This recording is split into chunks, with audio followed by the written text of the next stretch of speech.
네, 깊이 있는 분석과 통찰로 함께하는 월요일 밤 시크릿 투자 전략 함께하고 계십니다. 그럼 우리 증시 속 가장 뜨거운 핫테마, 그 시크릿한 이야기를 가장 핫한 파트너죠. 하창봉 파트너가 준비해 주셨는데요. 오늘 어떤 내용으로 준비해 주셨나요, 대표님? 네, 월말 월초기 때문에 오늘 준비한 이슈는 10월은 어떨까요? 아, 입니다. 10월이죠. 이제 곧 네. 또 10월이 다가오고 있는데 3분기 실적 시즌이 열리고 이제 4분기의 시작이 다가오고 있잖아요. 10월은 그렇다면 어떤 좀 굵직한 이벤트들이 기다리고 있을까요? 네, 저는 항상 이제 월 말이 되게 되면 이렇게 다음 달에 한 달 정도의 이벤트나 일정을 좀 준비를 합니다. 네. 그게 왜 중요하냐 하면 주식 투자하시는 분들이 오늘 내일에 따라서 이게 되게 많이 바뀌거든요. 이게 조금만 주가가 오르면 마냥 좋아 보이고 사실 지난주 금요일과 오늘 월요일 한번 보시면 크게 바뀐 건 없었어요. 네. 뭐 주가가 좀 많이 내려갔다 올라온 거 빼고 나면 그래서 약간은 이게 어떻게 보게 되면 뭐 매크로 시황이 된다 하더라도 한 달 정도의 일정은 항상 월말 월초에 준비하고 있으면 중간중간에 주가가 여러 가지 이벤트 때로 움직일 때 오히려 또 저가 매수를 할 수 있는 거고 또 이런 뭐 예를 들어서 이상적으로 많이 급등할 때는 네. 또 차익 실현도 할 수 있지 않겠습니까? 그래서 한번 준비를 해봤는데 같이 보도록 하겠습니다. 알겠습니다. 첫 번째가 이제 제가 10월 일정표를 표로 한번 두 가지 표를 준비를 해봤는데요. 한번 쭉 보시면 일단은 이번 주 기준으로 놓고 봤을 때는 목요일이 이제 우리나라 10월달 옵션 만기일입니다. 평상시보다 조금 만기주가 빠르죠. 근데 미리 이제 사실 시장을 보면서 많은 투자분들이 그런 게 좀 있더라고요. 우리 앵커님도 그럴지는 모르겠는데 네. 습관적으로 만기주가 되면요 부정적으로 생각을 하시더라고요. 아, 그런 것 같아요. 왜 그런 거죠? 이제 갑자기 묻고 싶은데. 심적으로 약간 아무래도 좀 불안한 게 있는 것 같아요. 네, 그게 이제 왜 그러냐면 네. 아마 경험 안 해보실 수도 있는데 우리가 올라갈 때 올라가는 건 천천히 올라가잖아요. 근데 이제 과거 1년에 12번의 옵션 만기, 4번의 동시 만기일 중에는 가끔 내려가는 그 폭락 자체가 엄청난 임팩을 주거든요. 근데 통계적으로 놓고 보게 되면 옵션 만기일 전 1년 12번 이 중에서 실제적으로 하락으로 내려갈 확률은 30%가 되질 않습니다. 네. 물론 뭐 확률이 모든 걸 대변하지 않지만은 그런 걸 좀 보시는 게 좋을 것 같고요. 나머지는 이제 이번 우리가 추석 세고 오면 이제 생각할 부분들이잖아요. 네. 그러니까 지금 어떤 관점으로 봐야 되냐면 날짜를 잘 보셔가지고 10월 중순과 하순에 어떤 이벤트가 있는지를 좀 체크하셔가지고 지금 움직이지 않은 종목들을 사실 지금 전부 다 반도체계밖에 안 하니까 그렇죠. 물론 그게 주도주인데 전체 포트의 절반 이상을 가져갈 수 있습니다만은 또 넥스트도 준비하는 게 좋단 말이죠. 그러면은 10월 15일 날에 사실 여기는 베이지북인데 제가 흰 언어로 감춰둔 게 하나 있습니다. 어떤 거요? 여기는 삼성전자 3분기 추정치와도 같은 날짜예요.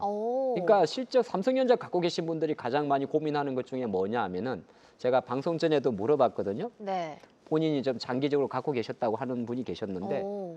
똑같이 물어보는 것이 드사요가 아니라 언제 팔 거예요 물어봅니다. 아, 언제 또 매도를 해야 되는지. 네, 왜 그러냐면은 한 4년 만에 8만 원대 중간 정도 오다 보니까 남들이 11만 원, 12만 원은 눈에 안 들어오는 거고 일단은 지금의 요 그나마 수익이 온 그거를 손실로 가고 싶지 않은 욕구. 그다음에 두 번째가 그나마 이제 한 자릿수 수익이 조금 넘었는데 조금 더 수익을 확대하고 싶은 욕구가 있어요. 그렇죠. 네, 근데 제가 이제 이걸 일정을 하면서 말씀드립니다만은 만약에 저라면은 오히려 실적 발표 전후가 약간의 변곡점이 달 가능성이 보통의 전례이기 때문에 사실 그걸 좀 감안해가지고 일정 부분은 그런 이벤트를 좀 보시는 것도 낫지 않을까 그렇게 보겠고요. 네. 나머지가 이제 바이오 관련해서 에스모가 있습니다. 1년에 좀 이따 이건 다루도록 하죠. 그 다음에 많은 분들이 잊고 있을 건데 어떤 게 이거 있을까요? 금통위도 있습니다. 오. 이거는 이제 왜냐하면 뭐 당연히 잊고 있겠죠. 한국 금리 내리는 게 뭐가 대수냐. 네. 뭐 금리 내린다고 해서 뭐 갑자기 건설적 올라가는 것도 아니고. 근데 이거는 한편으로 놓고 봤을 때는 거의 이번 10월 중하순 같은 경우는 워낙 지금 10월 달에 여러분들 잘 아시겠지만은 반도체만 가다 보니까 뭐 엔터주나 화장품이나 내수주들이 거의 안 움직이잖아요. 네. 그런 흐름 자체가 이제 10월 달로 갔을 때는 그런 트리거로 될 수 있는 일정이 있기 때문에 미리 조금 체크하시면 좋을 것 같고요.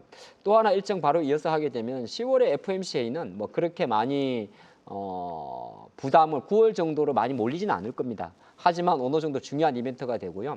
여기서 지금 가봐보면 뭐 일본도 있고 뭐 유럽도 있고 합니다만은 에이펙 정상회의 같은 경우는 우리가 바라볼 때는 사실 주시한 관점에서는 팍 와닿진 않아요. 혹시 여러분들이 에이펙 정상회담 가지고 어떤 주식 콘텐츠나 아이디어를 얻을 수 있다고 생각을 하십니까? 어떤 쪽이 좀 수혜를 받을 수 있을까요? 궁금하네요. 생각보다 많이 안 떠오를걸요? 오. 네. 왜 그러냐면 에이펙 정상회담을 그러면 예를 들어서 시진핑이나 트럼프가 직접 만난다든지 뭐 다 그렇게 된다면 우리가 처음에 떠오를 수 있는 키워드는 이제 북한과의 미국과 북한과 그런 관계가 좀 있을 수가 있고 또 하나가 이 만남을 통해 가지고 실제적으로 미중 무역 관세에 대한 어떤 협상 기대감 그런 것도 네. 갈 수가 있거든요. 근데 요거 같은 경우는 아직까지 정리가 안 됐기 때문에 10월 달은 충분히 에이펙 정상회담 관련해 가지고 미국과 중국의 행보도 되게 중요할 수가 있고요. 가장 중요할 수도 있고 한국의 IT 기업에 준할 수 있는 중에 하나가 많은 분들이 간과하는 것 중에 하나가 오늘 공식적으로 나름대로 발표가 나온 게 있습니다. 오. 중국의 20기 4중 전에 네. 제가 후반부에 다시 한번 다룰 건데 날짜는 어느 정도 잡혔어요. 10월 중순이요. 네, 10월 중순 정도로. 이거 상당히 중요한 일정입니다. 네. 그런 게 있고 환율 보고서는 이제 아마 우리나라가 지금 아시겠습니다만은 미국 입장에서는 관찰 대상국으로 포함되어 있거든요. 네. 근데 지금 우리나라 증시가 금요일 날 많이 흔들리고 최근에 좀 불안했던 이유 중에 하나가 한미 통화 수학 관련된 불확실성이잖아요. 그렇죠. 근데 제가 볼 때는 지금 트럼프 체제에서는 역시나 우리나라 원화에 대해서 10월 달에도 아마 환율 관찰 대상국을 계속 유지할 확률 되게 높습니다. 뭐 조작까지는 안 합니다만은 지금 정시가 여러분들 잘 아시겠지만은 정시가 반도체 위주로 많이 가서 그렇지 매크로 상황의 코리아 정시는 생각보다 지금 어둡습니다. 그런가요? 네, 이거 생각 안 해보시면 되게 많던데 네. 그래서 반도체가 상대적으로 강한 것도 있어요. 그러니까 매크로 관점에서 놓고 봤을 때는 조선 방산도 많이 못 가는 이유 자체가 정치적으로 한국과 미국과의 아주 복잡한 이해관계가 있다 보니까 시장에서 섹터는 국가가 아니라 국가를 초월한 섹터에 베팅을 하는 겁니다. 국가를 초월한 섹터는 뭐냐 하면은 그는 반도체가 되는 거예요. 이게 약간 시장 관점에서 주식이라는 거는 여러 가지가 복합적으로 갖고 있고 그래서 실제적으로 10월 달 일정도 섹터만 놓고 보게 되면은 금융 친화적인 정책이 많습니다만은 정치적인 이슈로 가게 되면은 복잡한 이슈가 많기 때문에 네. 항상 주식은 낙관도 좋습니다만은 우리가 중간중간에 태클을 걸 수 있는 요인들도 가보면 좋겠다. 너무 무겁게 출발했네요. 그러니까요. 그다음부터 라이트하게 가겠습니다. 아우, 알겠습니다. 이렇게 10월 달 주요 일정을 살펴보고 왔습니다. 저희가 또 섹터별로 살펴보자면 9월 달 사실 반도체도 뜨거웠지만 바이오 섹터가 또 힘을 많이 받았는데요. 네. 그 분위기를 이어갈 수 있는 이벤트가 바로 앞두고 있는 에스모 학회일까요, 대표님? 네, 중요합니다. 1년 1년 중에 나오는 바이오 학회 중에서 한 5개 정도를 뽑아라 그러면은 이 에스모 2025도 5개는 듭니다. 1월 달에 열리는 여러분들 JP 모건 헬스케어 컨퍼런스. 네. 그다음에 봄하고 여름에 되는 아스코. 그다음에 AACR. 그리고 이번 10월 달에 열리는 에스모. 바로 에스모입니다. 유럽 임상 종양학회죠. 뭐 비전이 이렇게 영어로 나와 있는데 실제적으로 에스모 같은 경우는 10월 17일부터 독일 베를린에서 개최가 되고요. 우리말로 바꾸면은 임상 종양학회잖아요. 네. 그러니까 종양이니까 암 쪽입니다. 그래서 면역 반응 예측이라든지 치료 반응 예측, 바이오마크 관련된 이런 이슈 자체가 좀 되고 가장 많이 나오는 이유가 이제 면역 항암 이야기 나오다 보니까 우리 지금 한국에서 바이오테크 중에서 가장 핫한 테크가 바로 복합 항체 점막 또 영어 헷갈리네요. ADC입니다. 어렵네요. 저는 이 단어가 정말 입에 안 익어요. 네. 항체 복합 점 헷갈립니다. ADC요. ADC라고 이야기를 합니다. 그런 이슈가 좀 진행이 되는데 요거는 제가 바로 그냥 이어서 말씀드리겠습니다. 좋습니다. 여러분들의 관심은 그래서 뭐 한국 기업은 뭐가 관련되는데 그렇죠. 그렇게 있잖아요. 여기 있네요. 항체 약물 접합제. 이게 말이 꽤 어려워요. 네, ADC라고 이야기를 합니다. 그래서 실제적으로 지금 보게 되면 우리나라 관점에서는 여러분 잘 아시겠습니다만은 알테오젠, 그다음에 레고캠 바이오 이런 기업들이 이런 흐름을 가는 거고 예전에 그 이중항체라고 이야기하는 것도 면역항암제의 하나인데 ABL 바이오 같은 경우도 ADC 플랫폼 관련돼서 그다음에 GI 이노베이션 같은 경우도 요 관련 비인서를 조금 진행하고 있는 모습이고요. 항암제라는 게 여러분 아시겠습니다만은 항암제가 1세대 화학, 2세대 표적, 3세대 면역으로 갔지 않습니까? 네. 그 3세대 면역으로 가는 과정 중에서 그 중간 단계와 약간 사각지대 이 ADC라는 게 들어가는 거거든요. 그래서 기존의 면역 항암제 같은 경우는 뭐 아시겠습니다만은 화학 항암제는 우리가 항암 주사를 맞게 되게 되면 암세포만 죽이는 거. 표적 항암 아니죠.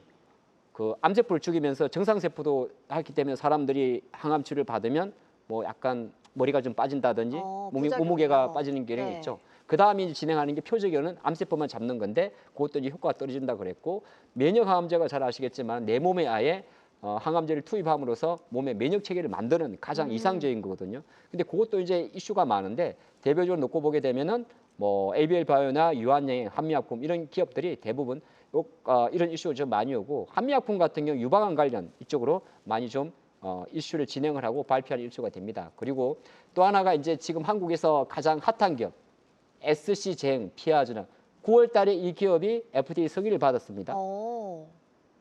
알테오젠이죠. 네, 네. 맞아요. 기존에 실제적으로 키트로다 관련된 알테오젠이 어떻게 보게 되면 미국 FDA 승인을 받으면서 물론 이것 자체는 이제 장기적 관점에서는 알테오젠의 주가는 일시적으로 50만 원 갔다가 세론의 물량이 나왔습니다만 의미 자체는 상당히 큰 거거든요. 오. 기존에 이제 실제적으로 아시게 되면은 정맥 주사에서 SC제형으로 바꾸는 거잖아요. 그럼 정맥 주사로 맞게 되면은 여러분들 아시겠습니다만은 투하 시간도 오래 걸리고 상당히 불편하지 않습니까? 네. 근데 피하 주사 같은 경우는 환자 편의성 관점에서 뭐 말 쉽게 말해서 우리가 생각하면 엉덩이 주사, 팔뚝 주사를 보면 돼요. 그런가요? 너무 직설적인 표현입니까? 어. 그러니까 정맥 주사에 그 어렵고 시간 걸리는 거를 SC 제형으로 바꿨을 경우에 바로 팔뚝이나 몸에 바로 주화를 받을 수가 있기 때문에 상당히 효과적인 거죠. 그래서 최근에 이제 알테오젠 같은 경우는 히알루니자로 대변되는 파이프라인명 알트 비포인데 이거에 이제 먹거사와 같이 하는 키토로다 SC가 네. FDA 성이 났지 않습니까? 맞아요. 그런 관점으로 조금 보시는 거고 기타 이제 삼바나 셀트리온도 이 부분을 좀 진행을 하고 있습니다. 물론 주가는 좀 멈췄지만은 기타 바이오마커 관련해서 이런 기업들도 좀 있기 때문에 제가 일일이 하나하나 기업들의 이슈를 좀 정리하는 데 시간이 걸리겠습니다만은 10월 중순에 있는 에스모에 대한 그 파이프라인이나 관련 기업들 10월 초 중순에 잘 모니터 하시면 좋지 않을까 그렇게 보겠습니다. 알겠습니다. 또 10월 중순에 예정이 되어 있는 에스모 화캐 관련된 국내 기업들 살펴보고 왔습니다. 또 지난 7월에 시크릿 투자에서 중국 정치국 회의에 대한 말씀을 해주셨는데 이번에 또 나오는 4중 전해안은 어떤 연결고리가 있을까요? 엄청 중요합니다. 그런가요? 네.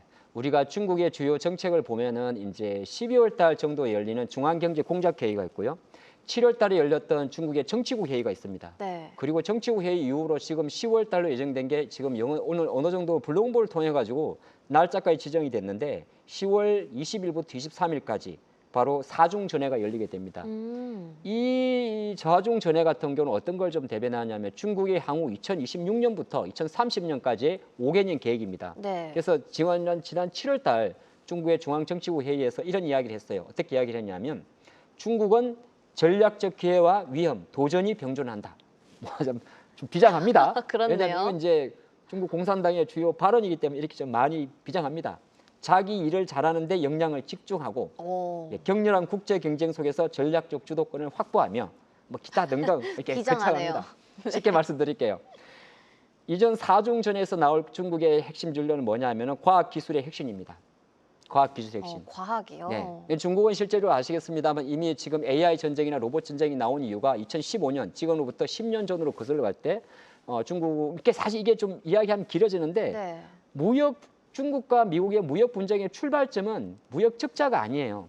잘 아시겠습니다. 중국의 첨단 산업 자체가 계속 커지면서 미국의 안보 위협을 가져왔기 때문에 미국은 실제로 중국의 첨단 제조의 혁신 자체를 누르기 위해서 반도체 규제라든지 여러 가지 관세라는 명목으로 그들의 성장 속도를 막겠다는 거거든요.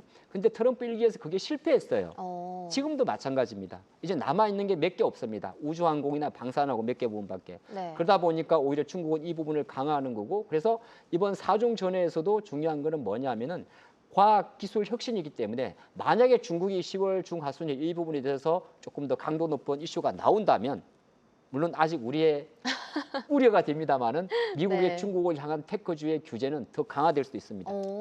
네, 그래서 그 관점으로 있기 때문에 좋게 보게 되면은 근데 사실 우리나라가 워낙 로봇도 잘 가고 반도체 잘 가다 보니까 그렇죠. 그냥 그뜩그뜩하고 하면서 계속 지금 대응은 하고 있는데 네. 중간중간에 모든 섹터에는 이런 복병은 있다는 거 한번 체크하면 좋을 것 같습니다. 알겠습니다. 또 이렇게 굉장히 중요하다고 말씀해 주신 중국의 4중 전회에 대해서 이야기를 들어보고 왔는데요. 그렇다면 좀 중국의 하반기 경제 지표는 어떤 흐름일지 함께 살펴보도록 할까요?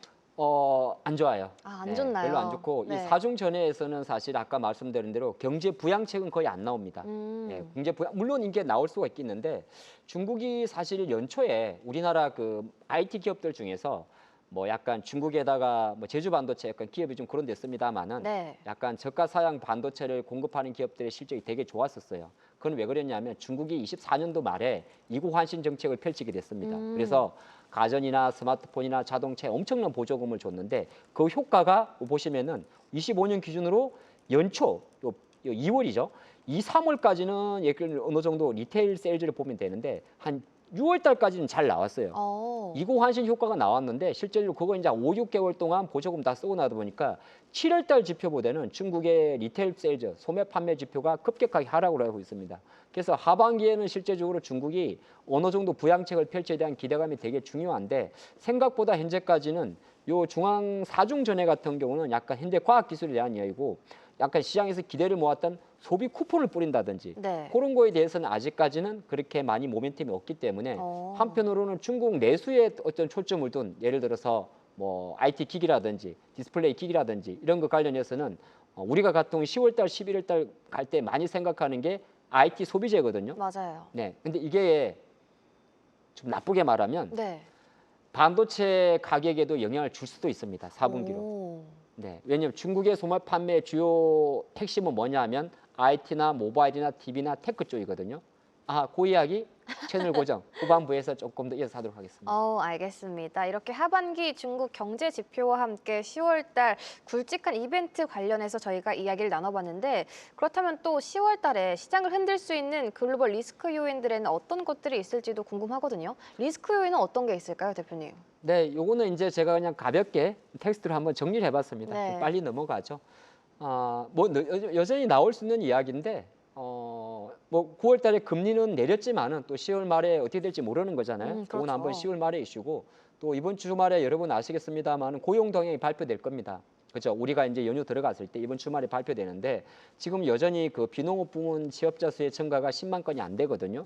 그걸 지금까지는 금리 인하라는 기대감으로 가져왔는데 또 그게 굉장히 침체로 받아들일 수도 있는 거고 아까 말씀드린 무역 불확실성 뭐 전쟁 리스크 사실 지난주 금요일이었나요? 잠깐 방산주가 움직일 때 보게 되면 또 러시아와의 어떤 불편한 관계 때문에 움직이지 않습니까? 네. 중동도 심심하면 빵빵 싸요. 예, 그래서 언제든지 그런 이슈는 생길 수 있기 때문에 물론 투자론적인 관점에서는 여러분 아주 쉽습니다. 러시아나 중동 리스크가 발생했을 경우에는 방산주가 튀는구나 그렇게 생각하시면 되는 거거든요. 네. 그런 게 좀 있고 나머지는 미국이 오늘 가장 중요한 게 9월 30일 주로 연방 예산안 마감 시한입니다. 네. 근데 누구나 다 알고 있어요. 이거는 잘 안 될 것이고 그래서 국채금리 올랐고 달러 강세 있거든요. 근데 지금 미국 증시 보시면 테크 위주로 강세잖아요. 묻혀 있지만 언제든지 우리는 그렇게 봐야 됩니다. 시장이 강하니까 그래 지금 테크주 엔비디아 마이크론 좋으니까 좋아 이렇게 보시면서도 그게 내재해 있는 언제든지 그들의 체력이 떨어질 때는 금융시장 유동성 축소에 대한 부담감을 가져갈 수 있기 때문에 당장 지난주 잠깐 느꼈지 않습니까? 맞아요. 파월 한마디에도 희청하는 게 출렁이잖아요. 그러니까 네. 그런 거 한번 보시면 좋겠다. 그렇게 보겠습니다. 네, 이렇게 또 글로벌 리스크 요인들까지 하나하나 짚어주셨는데 그렇다면 저희 국내 투자자 입장에서는 10월 달 좀 어디에 집중을 해보면 좋을까요? 네, 뭐 아까 우리가 지금 9월 달 장을 이제 이틀 정도 남았는데 하루 네. 정도 남았는데 9월 장을 표현하게 되면 외국인 반도체잖아요. 맞아요. 네, 외국인 반도체 정말 반도체만 올랐어요. 뜨거웠죠. 네, 물론 중간중간에 다른 섹터 로봇이나 이런 것도 있긴 있습니다. 그거는 약간 테마성으로 올렸다 보는 거고 돈으로 치게 되면 외국인들이 한 7조 중 매수 중에서 거의 뭐 6조 이상이 반도체거든요. 그럼 앞으로도 아주 간단한 거죠. 금요일 날 우리 목격했지 않습니까? 외국인들 주식 한 5천원 팔아보니까 장 밀리잖아요. 그럼 제가 아주 쉽게 말씀드렸는데 그냥 외국인들이 계속 매수를 들어오는지 보셔야 되는 거죠.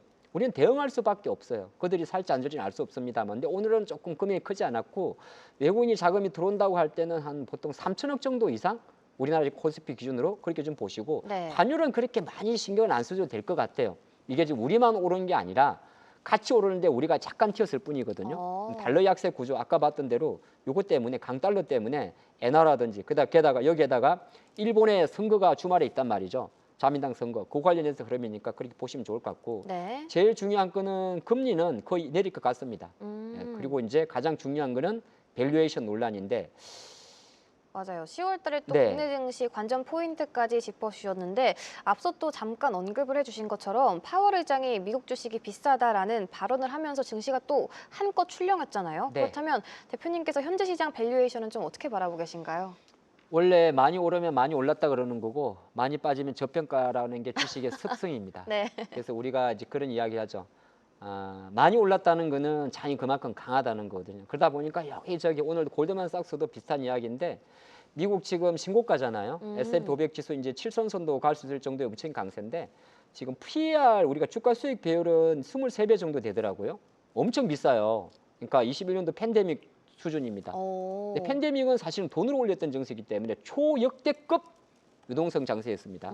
그리고 이제 카페 비율이라는 게 있는데 이걸 카페라고 있는지 CAP라고 있는지는 모르겠는데 여기 한 38배에서 40배 정도 돼요. 요거는 이제 2000년 그러니까 2000년 닷컴 버블 이후 최고입니다. 그다음에 워런 버핏 지표라고 하는 것도 GDP 대비 시총이 2.7배 높은 이것도 25년만 최고치고요.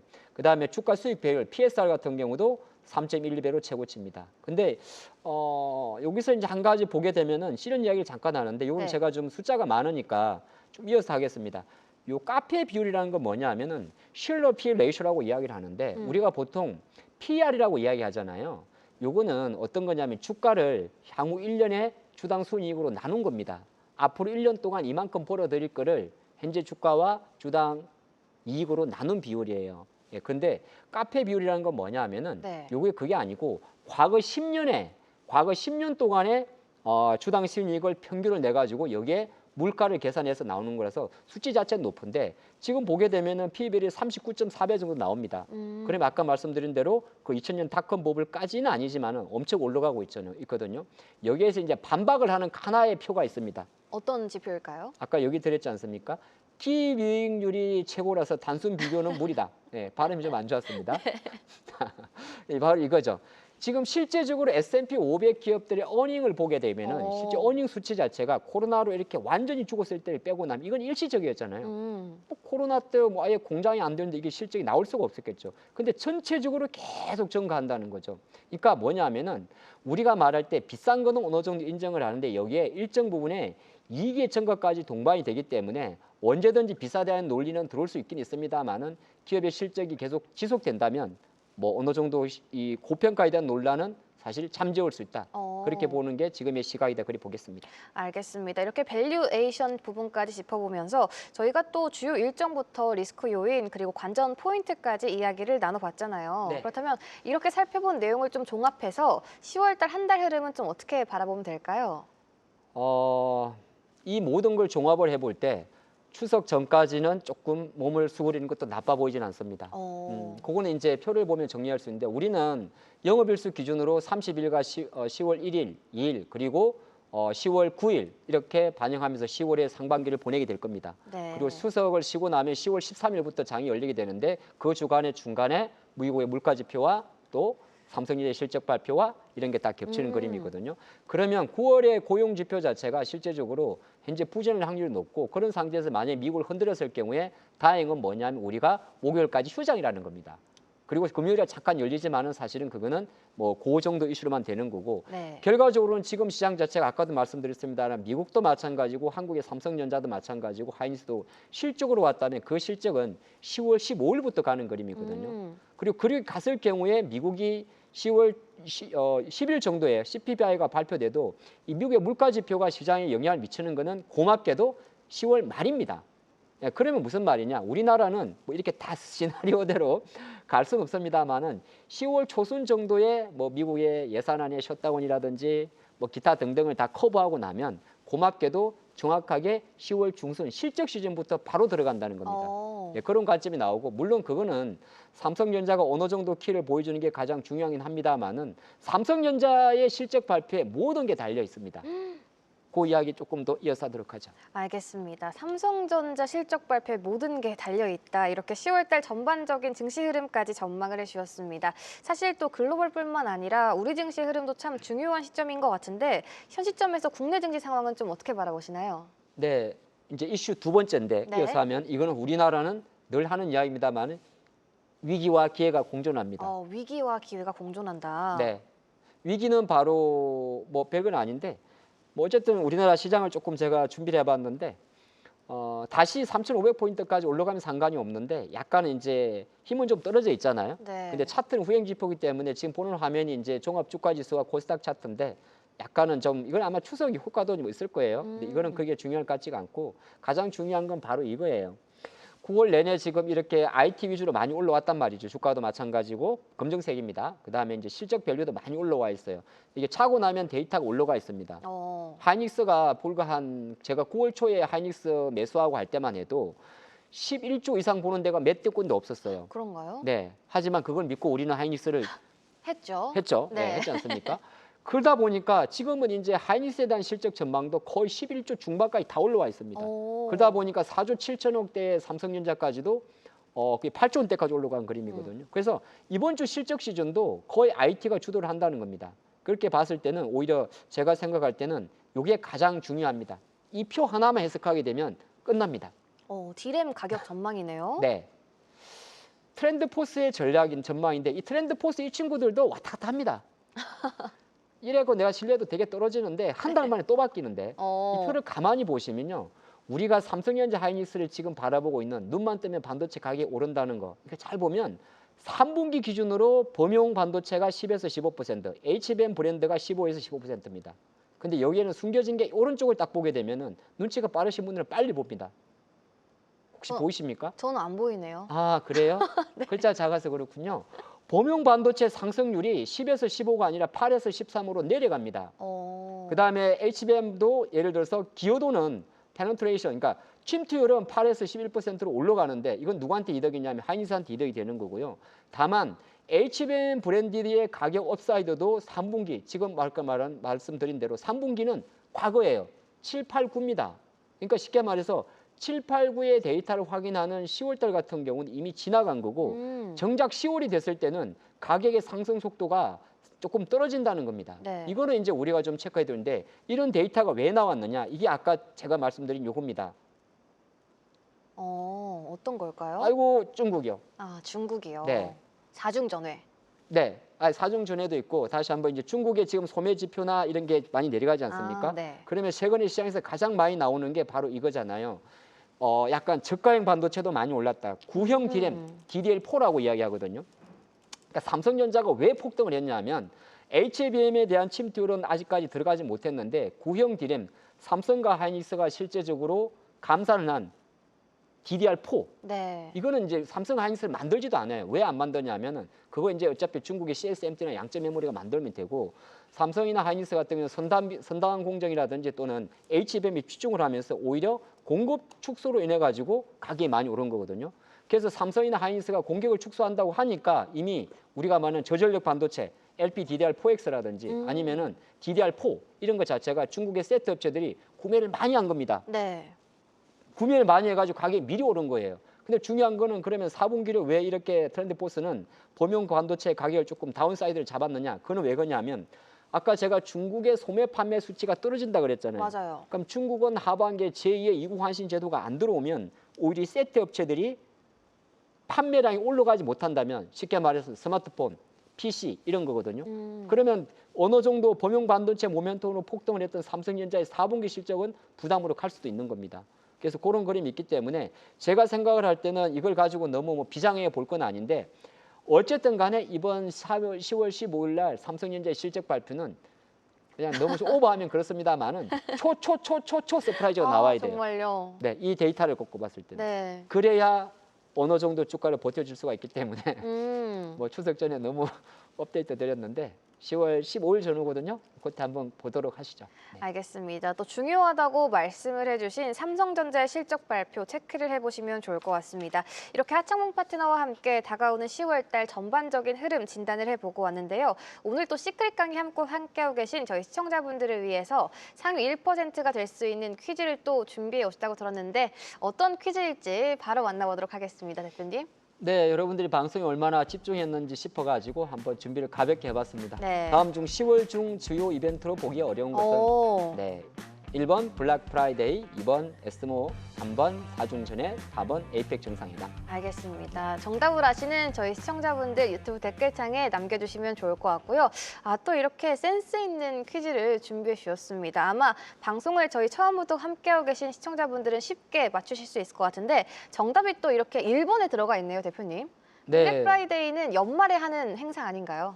그렇죠. 10월 이제 미국의 쇼핑 시를 말합니다. 물론 가끔은 이제 금요일 날 주식이 많이 빠지는 거를 또 네. 블랙 먼데이, 블랙 프라이데이로 그렇죠. 합니다만은 이중적인 의미가 있네요. 네, 근데 이제 통상적으로는 사실 11월 달 미국의 소비 시즌을 우리가 블랙 프라이데이 주간이라고 이야기했죠. 미국의 이제 추수 감사절과 겹치는 그 그림이 되는 거고요. 네. 근데 이거는 뭐 제가 이 퀴즈를 준비할 때는 실제로 10월 달 일정 자체가 바이오 학회 하나 있고 그다음에 중국과 또 정치적인 이슈로서 그러니까 사중전회라는 중국의 굵기와 그다음에 에이펙 정상회담에는 화해의 제시초가 과반기에는 존재한다. 그렇게 준비를 했으니까 그거 참조하시면 좋을 것 같습니다. 알겠습니다. 오늘 저희 시청자분들이 오늘의 퀴즈도 또 굉장히 재미가 있으셨나 봐요. 많은 분들이 정답을 맞춰주셨는데 그렇다면 대표님의 무료 온라인 방송 저희 시청자분들이 언제 들어볼 수 있을까요? 10월 1일이겠군요. 아마 10월의 첫 주간 주식 고스반 밤 10시에서 함께하고 있는데 그때는 이제 조금 전에 말씀드렸습니다만은 거의 이제 추석 이후를 봐야 되기 때문에 네. 제가 생각할 때는 아까 삼성전자 이야기하고 그다음에 이제 사실 반도체만 이야기하는 중에도 꿈틀꿈틀 또 움직이고 10월 중하수를 준비하는 종목들도 있어요. 오늘도 관심 종목으로 약간 그런 걸 준비를 하긴 했는데 그런 걸 조금 더 한번 정리하는 시간을 준비했으니까 많은 분들이 꼭 참여했으면 좋겠습니다. 네, 매주 월요일 밤 11시 하창봉 파트너와 시크릿 투자 전략 함께하고 계십니다. 지금부터는 보다 심층적으로 우리 시장을 분석을 해보도록 할 텐데요. 오늘도 하창봉 파트너와 끝까지 함께하시면서 성공 투자를 위한 비법들 가득 공유해 가시면 너무 좋을 것 같습니다. 저희가 또 다음 주에 긴 휴장을 앞두고 있는 만큼 오늘 어떤 이야기를 준비해 주셨나요, 대표님? 네, 전략은 아주 간단합니다. 뭐 휴장 경계감이라는 건 사실 우리가 누구나 할 수 있는 내용이고요. 그거는 이제 기관 투자나 개인 투자도 마찬가지인데 살고 갈까 팔고 갈까 사고 갈까에 대한 이야기는 크게 중요할 것 같지가 않아요. 내가 어떤 섹터를 갖고 있냐에 따라 다른 거고 아까 환율 이야기 잠깐 했습니다마는 환율이 우리만 많이 올라가게 되면 좀 안 좋은 건데 네. 지금 글로벌 전체적으로 엔화 약세, 원화 약세, 유로 약세 다 같이 가는 그림이거든요. 물론 그게 좋은 건 아니에요. 왜 그러냐면은 달러가 약하다는 강하다는 어떤 반정이 있으니까 그렇게 보기 때문에 지금 제가 생각할 때는 환율 같은 경우는 일단은 아직까지는 뭐 한번 지켜볼 정도로 보시면 좋을 것 같고요. 나머지는 제가 반도체 구심점일지라도 하면서 왜 미국이 지난 금요일날 발표됐던 PC 물가지표 자료를 좀 보여드리냐면은 네. 결정적으로 시장에는 먹히고 있지는 않습니다만은 첫 번째가 원래 트리거가 미국이 금리 인하했을 경우에 주식 매수잖아요. 그래서 지금 미국도 보게 되면 반도체 위주로만 오르는 거예요. 마이크론도 마찬가지고 지금 이 시간에도 엔비디아, 그다음 테슬라 이렇게 움직이지 않습니까? 근데 그게 어느 정도 지나고 나면 우리 이제 금리 인하에 대한 어떤 이슈 때문에 경기에 대한 회복론으로 많이 들어옵니다. 그게 보통 좀 빨리 들어올 수도 있고 늦게 들어올 수도 있기 때문에 반도체를 전체 포트에서 항상 절반 이상을 지금 보시면서도 워낙 많은 매체에서 반도체만 하다 보니까 조선이라든지 이런 게 많이 좀 소외돼 있는 게 없잖아 있어요. 네. 화장품도 마찬가지고 그런 종목 중에서 이제 10월로 넘어가기 때문에 어느 정도 실적에 대한 첨가세가 나오는 종목들은 뭐 사살 좀 미리 뭐 거기서 지금 뭐 적극적으로 매수할 것까지는 아니겠습니다만은 관심 있게 가져도 되는 그런 매크로 환경이다 그리 말씀드리고 싶습니다.